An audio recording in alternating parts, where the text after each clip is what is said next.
हिवाळा. हिवाळा हा भारतातील 3 प्रमुख ऋतूंमधील एक महत्त्वाचा ऋतू आहे. साधारणपणे ऑक्टोबरच्या शेवटापासून फेब्रुवारीपर्यंत हिवाळा असतो. या ऋतूमध्ये हवामान थंड, आल्हाददायक आणि प्रसन्न असते. उन्हाळ्याच्या तीव्र उष्णतेनंतर येणारा हिवाळा सर्वांना सुखद वाटतो. हिवाळ्यात सकाळी धुके पडलेले असते. सूर्य उशिरा उगवतो आणि लवकर मावळतो. थंडीमुळे लोक उबदार कपडे घालतात. स्वेटर, शाल, मफलर यांचा वापर वाढतो. गरम चहा, कॉफी, सूप यांचा आस्वाद घेणे या ऋतूमध्ये अधिक आनंददायक वाटते. हा ऋतू शेतीसाठी अत्यंत उपयुक्त मानला जातो. रब्बी पिके जसे की गहू, हरभरा, वाटाणा यांची लागवड हिवाळ्यात होते. थंड हवामानामुळे पिकांची वाढ चांगली होते. त्यामुळे शेतकऱ्यांसाठी हा ऋतू लाभदायक ठरतो.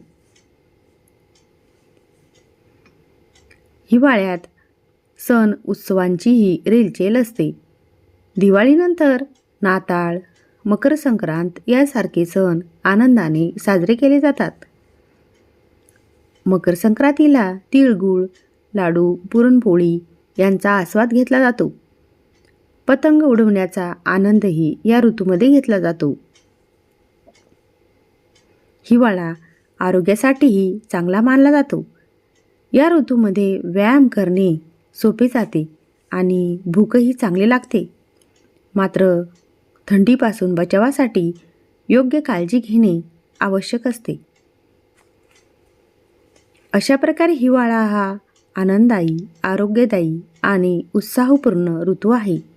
निसर्गाच्या या सुंदर देणगीचा आनंद प्रत्येकाने घ्यावा. व्हिडिओ कसा वाटला कमेंट बॉक्समध्ये नक्की कळवा. थँक्यू.